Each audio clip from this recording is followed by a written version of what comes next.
आज पूरा देश रक्षाबंधन का त्योहार मना रहा है। भाई अपनी बहन की रक्षा की कसम खाते हैं, लेकिन हरियाणा में एक ऐसा केस सामने आया जहां पर एक बेटी के साथ आधी रात सड़क पर जो कुछ हुआ वो किसी दहशत से, किसी हैवानियत से कम नहीं था।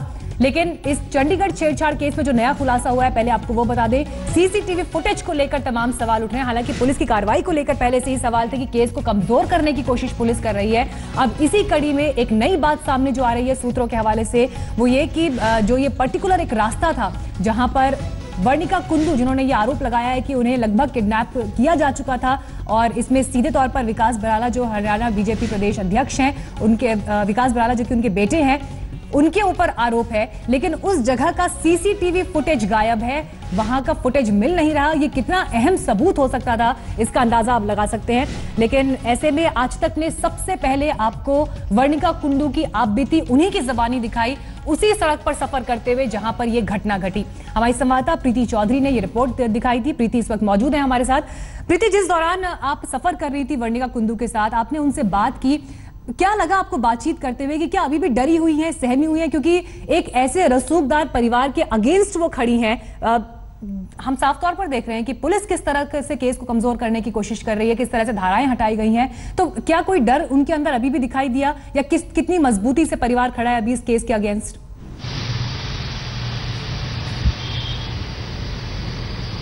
बहुत अच्छा है देखने को मीनाक्षी, अगर आप देखें, क्योंकि हमेशा बेटी बचाओ का नारा हरियाणा में उठता है। यही है हरियाणा ही जगह है जहां पर प्रधानमंत्री ने यह नारा उठाया था सबसे पहले।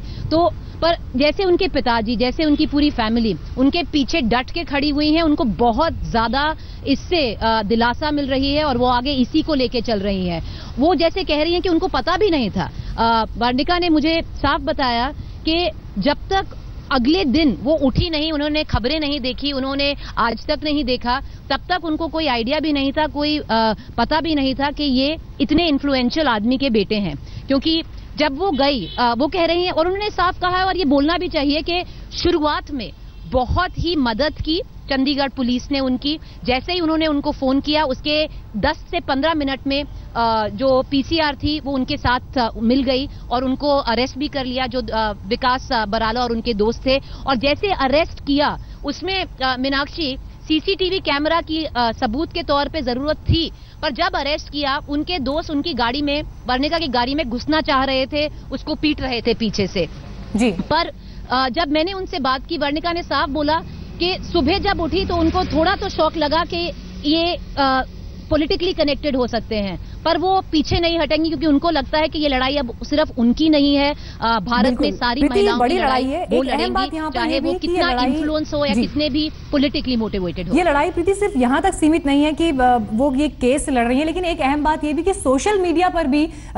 वर्णिका के खिलाफ बहुत कुछ चल रहा है, उनके बारे में पोस्ट हो रहे हैं, पूरी डिजिटल आर्मीज हैं जो उनके अगेंस्ट कुछ कुछ बातें लिख रही हैं। क्या इसका अंदाजा है वर्णिका को कि सोशल मीडिया पर क्या कुछ चल रहा है, फेसबुक, ट्विटर वगैरह पर? जी जी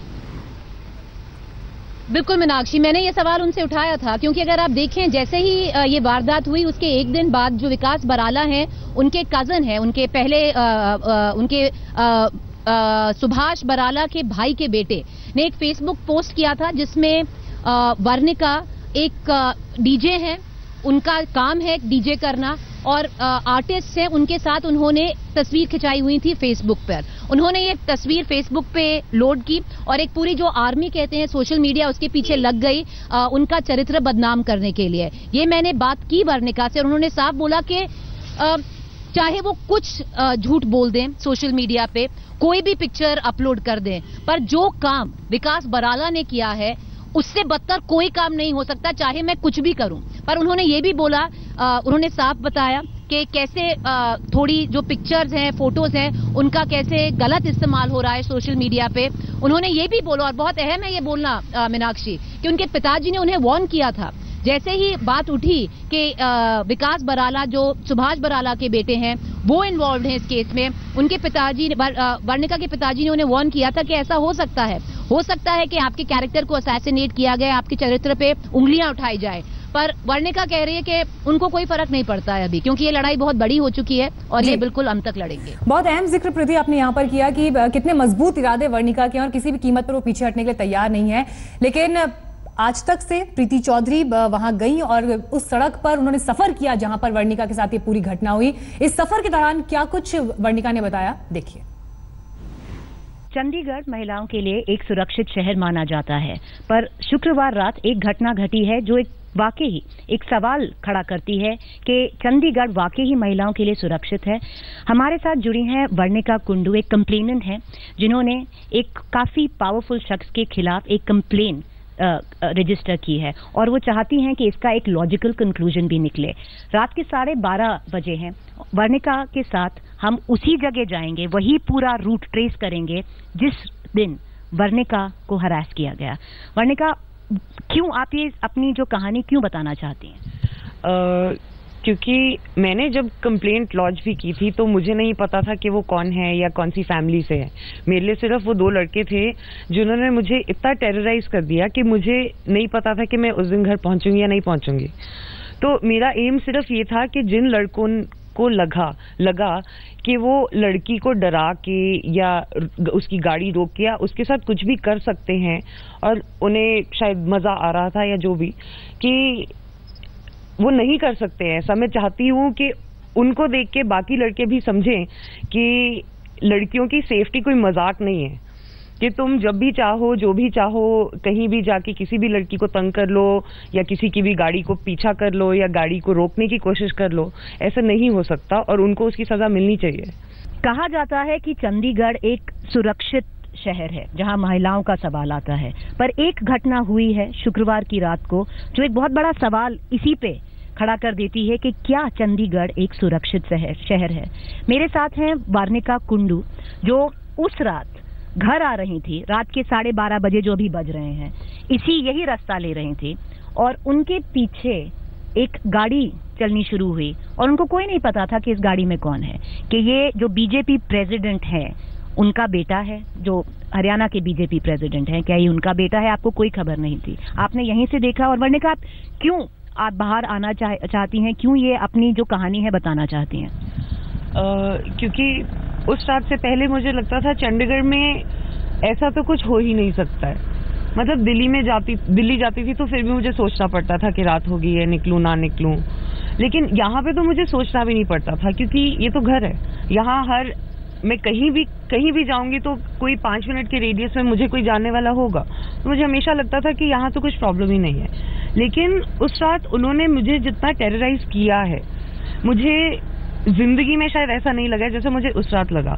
तो कंप्लेंट तो मैंने इसलिए की क्योंकि ऐसे लोगों को समझ आना चाहिए कि वो ऐसा नहीं कर सकते। उनके लिए तो ये मजाक था, लेकिन मेरे लिए तो मेरी तो जिंदगी का सवाल था। और दूसरी बात, फेसबुक पे मैंने इसलिए शेयर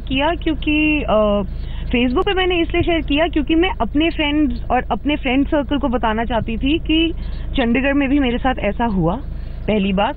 दूसरी बात, चंडीगढ़ पुलिस ने मेरी जितनी हेल्प की उसको भी मैं हाईलाइट करना चाहती थी, क्योंकि जब उन्होंने मेरा फोन आंसर किया, जब मैंने 100 नंबर पे फोन किया, तो उन्हें नहीं पता था मैं कौन हूँ, किसकी बेटी हूँ। उन्हें बस ये पता था कि कोई लड़की है जो प्रॉब्लम में है और उनको मदद के आना है और उनको मेरी मदद करनी है। तो उन्होंने मेरी उसी टाइम मदद की। उन्होंने बोला कि आप रुक सकते हो तो रुक जाओ, और मैंने बोला कि मैं नहीं रुक सकती, बिकॉज अगर मैं रुकी तो वही तो ये चाहते हैं, फिर उसके बाद तो पता नहीं क्या करेंगे। तो मैं चलती गई और उन्होंने कहा कि ठीक है आप जाओ पंचकुला की तरफ और आपको रास्ते में हेल्प मिल जाएगी। तो वर्णिका, आपने यहीं पे देखा था, यही रोड थी जो आपने देखा था कि आपकी पी है? इसी रोड पे थोड़ी सी आगे जाके मुझे दिखा कि पीछे से तेज गाड़ी आ रही है, तो मैंने थोड़ी साइड में कर ली कि वो चली जाए, लेकिन जाने की बजाय उन्होंने मेरे साथ आके गाड़ी रोक ली। कितनी बार हुआ ये पहली बार हुआ। उसके बाद मैं राइट मुड़ी तो वो मेरे साथ राइट मुड़े। फिर उस टाइम उन्होंने पहली बार मेरी गाड़ी की तरफ अपनी गाड़ी ऐसे हिलाई ताकि या तो मेरी गाड़ी को टक्कर लग जाए या फिर मैं डर जाऊं या मेरी गाड़ी ब्लॉक हो जाए। तो मैंने थोड़ी अपनी गाड़ी हिला ली और ये देख के फिर मैं रुक जाती थी, फिर वो रुकते थे तो मैं चल जाती थी। फिर ऐसे रुकते चलते हुए उनसे बचते हुए ही सारा रास्ता मैंने काटा। कितनी बार उन्होंने आपकी गाड़ी रोकने की कोशिश करी? कोशिश तो उनकी यहाँ से लेकर और हाउसिंग बोर्ड चौक तक उनकी हमेशा कोशिश यही थी। हमेशा वो मेरे राइट साइड पे रहे सारा रास्ते, और मैं कई बार मुड़ने इधर बिल्कुल हाँ बिल्कुल यहाँ पे, और कभी वो उनकी गाड़ी में से 1-2 फुट से ज्यादा दूर नहीं होगी। हमेशा मेरी राइट साइड पे रहे। मैंने कहीं भी मुड़ने की कोशिश की तो उन्हें मुझे मुड़ने नहीं दिया। एक बारी तो उन्होंने मेरी रोड ब्लॉक कर दी, और वो लड़का जब उतर के आया मेरी गाड़ी की तरफ। कितनी बार वो लड़का उतरा आपकी गाड़ी की तरफ आने के लिए, आपको बाहर निकालने के लिए? 2 बार हुआ? 2 बार उतरा, और बिल्कुल यहाँ पर साथ में खड़ा हुआ था? नहीं, वो उन्होंने गाड़ी मेरे आगे लगा दी ताकि सड़क ब्लॉक हो जाए, ताकि मैं आगे ना जा सकूं। और उस टाइम आगे लगा के फिर वो लड़का उतरा, और वो काफी खुश लग रहा था, बहुत मतलब ऐसे आराम से चल के मेरी गाड़ी की तरफ आ रहा था। तो उस टाइम पे मैंने रिवर्स करके और वहां से निकाल ली। फिर उस टाइम मैंने पुलिस को फोन किया, तो पुलिस ने जो भी बोला कि मदद मिल जाएगी। फिर रास्ते पे गई, वो फिर आ गए। फिर वहां से लेके हाउसिंग बोर्ड चौक जहां उन्होंने पुलिस ने पकड़ा है, सारे रास्ते वो मेरी गाड़ी को रोकने की कॉन्स्टेंटली कोशिश कर रहे थे।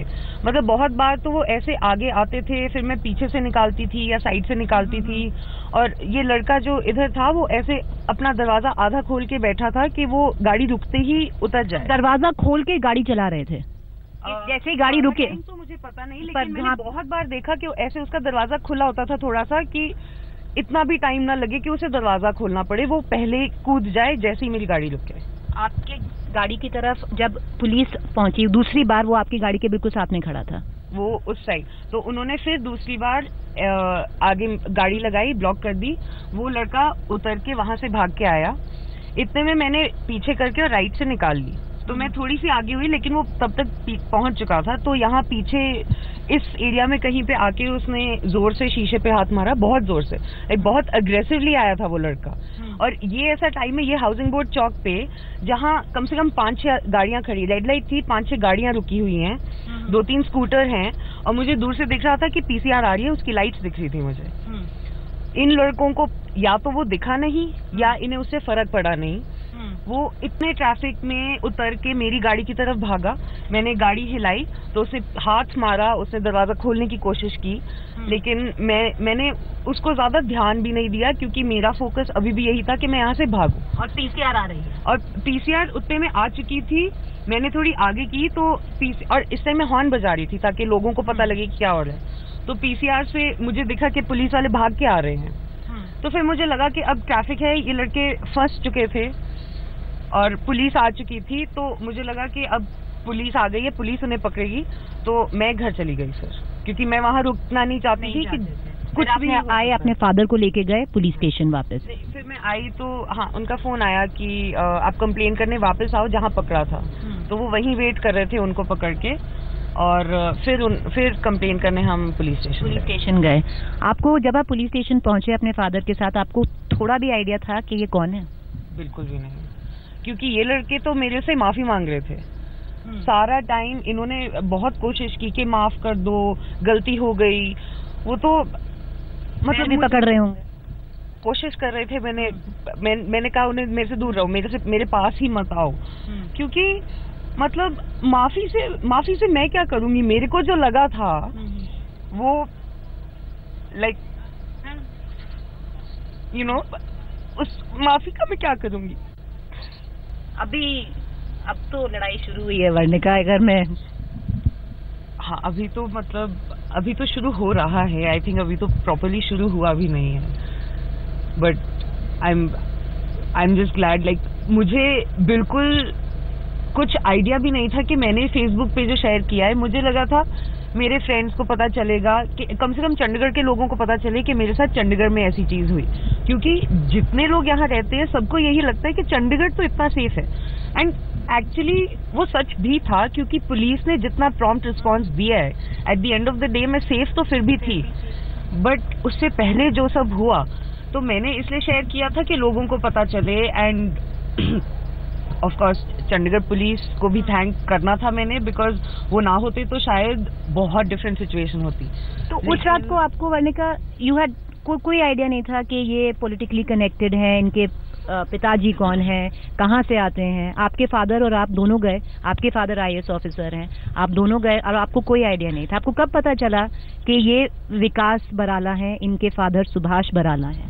मुझे अगली सुबह कुछ व्हाट्सएप या जो भी न्यूज आर्टिकल्स में कुछ आया था तब पता चला है कि कौन है। उस टाइम तो मुझे इनके नाम कुछ भी नहीं पता था। अभी ये पता था, उन्होंने बोला था कि उनमें से एक ने बोला कि मैं LLB कर रहा हूँ या कर चुका हूँ।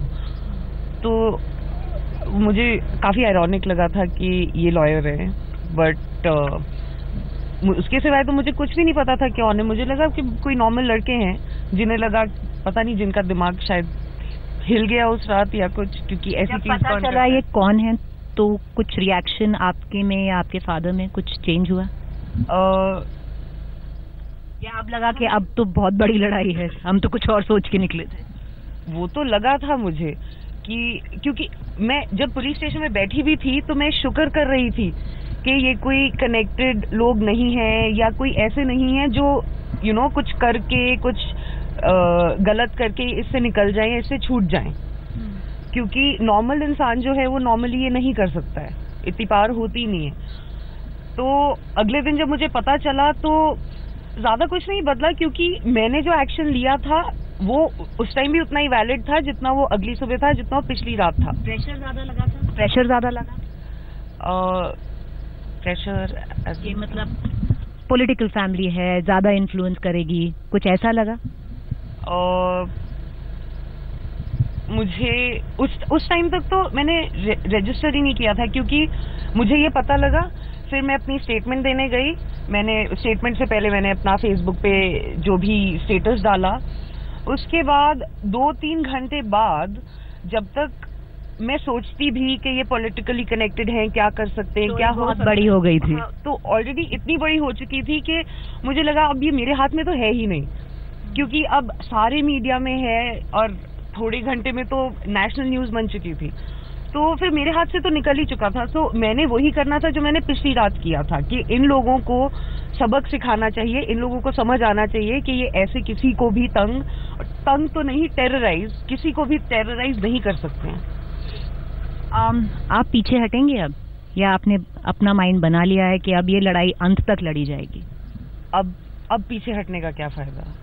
अब मैंने इतना कुछ कर दिया, तो अगर अब मैं पीछे हट गई तो ये सारी मेहनत जो इतना कुछ हुआ है, फिर इसका क्या फायदा? फिर ये अगर मैं पीछे हटी और ये लड़के छूट गए तो कल फिर से हो सकता है किसी और के साथ। और अगर मैं नहीं करूंगी, मैं तो फिर भी, मेरे फादर IAS ऑफिसर हैं, तो मेरे को थोड़ा तो सपोर्ट है।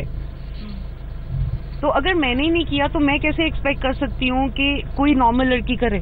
कोई नॉर्मल लड़की में इतनी हिम्मत कि वो सिस्टम से भी लड़े, वो इन लोगों से भी लड़े, वो हर किसी से लड़े, मैं कैसे एक्सपेक्ट कर सकती हूँ? 2 सवाल पूछना चाहूंगी। एक, उस रात को जो चार्जेस फ्रेम किए थे पुलिस ने, उसमें 375 था किडनैपिंग, अटेम्प्ट टू किडनैप, 511 था attempt to commit a crime.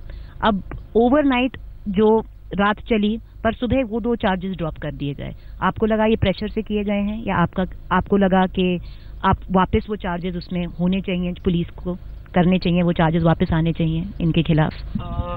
मुझे तो एक्चुअली, मैंने अपनी कंप्लेंट लिखी, उसके बाद आपने अपनी कंप्लेंट में लिखा था कि अटेम्प्ट टू किडनैप था, आपको कोशिश कर रहे थे आपको निकालने की? To me it is very clear कि इन्होंने मुझे अबडक्ट करने की कोशिश की। आपने लिखा था? मैंने लिखा कि to me it is very clear. मतलब मुझे ऑफ कोर्स उनकी इंटेंशन में बता नहीं सकती, क्योंकि उन्होंने डायरेक्टली अपने मुंह से तो मुझे बोला नहीं, लेकिन उनका जो बिहेवियर था उससे मुझे तो बहुत लॉजिकल कंक्लूजन यही लगा कि वो और कुछ चाह ही नहीं सकते। वो चाहते ही ये थे कि या तो वो मेरी गाड़ी में बैठ जाए या मेरे को उठा के अपनी गाड़ी में रखें। तो थोड़ा आश्चर्य हुआ कि सुबह वो चार्जेस ड्रॉप कर दिए गए?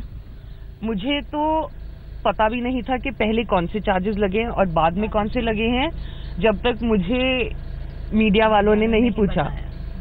तो फिर, और वही बात है कि चंडीगढ़ पुलिस से मैंने जितनी हेल्प मांगी, जब मांगी, आपको मिली? मुझे उस टाइम मिली, और जितनी एफिशिएंटली वो दे सकते थे उन्होंने दी।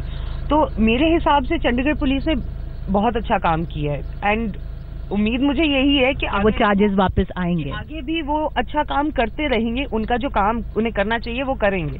चार्जेस का मैं कह ही नहीं सकती, क्योंकि मुझे पता ही नहीं। के हिसाब से आपको अडॉप्ट करने की कोशिश की गई?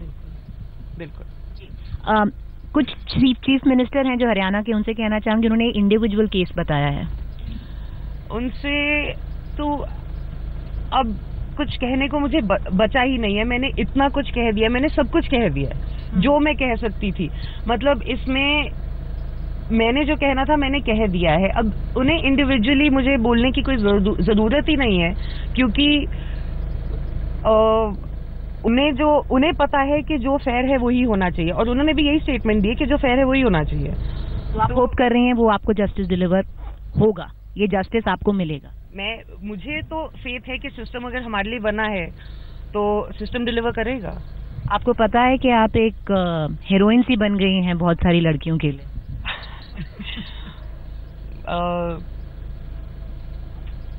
नहीं पता था, बट हाँ, मतलब काफी लोग मुझे बोल रहे हैं, मुझे बोलते हैं कि बहुत ब्रेव था, बहुत अच्छा काम किया है। लेकिन जब मैं वो कर रही थी तो मैं कोई काम नहीं कर रही थी, ना मैं सोच रही थी कि मैं ब्रेव बनती हूँ। मैं सिर्फ अपनी जिंदगी बचा रही थी। मैं लिटरली अभी आप जो कह रहे हैं कि आप पीछे नहीं हटेंगी, अब तो नहीं, क्योंकि अब तो मतलब अगर मैं अब हट गई तो फिर ये कम थोड़ी होगा, ये बढ़ेगा। क्योंकि वो बोलेंगे कि जब ये लड़की जिसके पास सारा सपोर्ट है, जिसके पास रिसोर्सेज हैं कि मैं एक्चुअली लड़ सकूं, अगर मैं भी हट गई तो फिर तो आप उन सब के लिए लड़ रही हैं? बिल्कुल, क्योंकि मुझे बहुत लगता है कि मतलब इंडियन औरतों को एटीट्यूड, इंडियन औरतों का और इंडियन औरतों के पेरेंट्स का एटीट्यूड ही गलत है कि तुम्हें कोई और क्यों बचाएगा। मुझे, अगर मैंने अपने आप को बचाया, मुझे भी पुलिस ने हेल्प की और मेरी किस्मत थी शायद कि मैं बच गई। लेकिन अगर मैं एक्सपेक्ट करूंगी कि मुझे कोई और बचाएगा तो मैं कभी कैसे ऐसी हो पाऊंगी कि मैं खुद को बचा सकूं। तो अगर आदमी मुझे बचाएगा तो फिर आदमी ही मुझे कुछ एंडेंजर भी कर सकता है। तो आप ये लड़ाई लड़ेंगी। तो वर्णिका कुंडू ने अपना मन बना लिया है कि ये पीछे नहीं हटेंगी, ये लड़ाई लड़ेंगी। अब ये सरकार पर है कि बेटी बचाओ सिर्फ नारा ही रह जाएगा या उसका कुछ होगा भी। कैमरा पर्सन अनिल जायसवाल के साथ प्रीति चौधरी, चंडीगढ़। वर्णिका कुंडू के साथ ये खास बातचीत आपने देखी जिसमें उन्होंने उस रात की पूरी आपबीती बताई और साथ ही आगे अब उनकी लड़ाई कैसे बढ़ेगी इसका भी जिक्र किया कि पीछे वो हटेंगी नहीं। प्रीति चौधरी हमारे साथ लगातार बनी हुई है चंडीगढ़ से। प्रीति, एक अहम बात यहाँ पर यह भी है, साफ तौर पर जिक्र कर रही है वर्णिका ये कि उन्होंने शिकायत जो पुलिस में की थी उसमें उन्होंने साफ तौर पर कहा था कि किडनैपिंग का प्रयास था, लेकिन फिर भी पुलिस की तरफ से किडनैपिंग की धारा लगाकर वापस हटा दी गई। तो अब आगे क्या उम्मीद की जाए कि किस तरह से ये केस आगे और बढ़ पाएगा?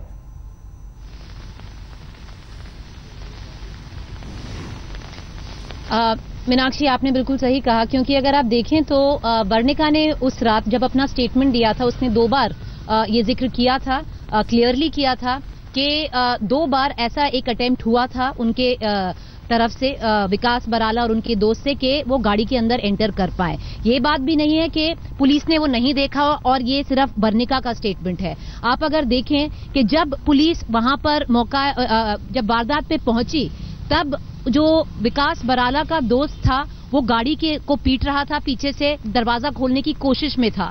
तो ये खुद पुलिस ने देखा है।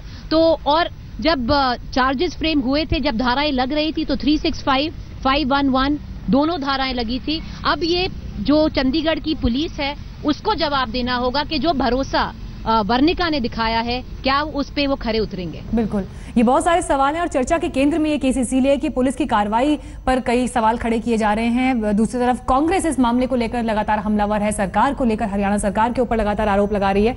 छोटे से ब्रेक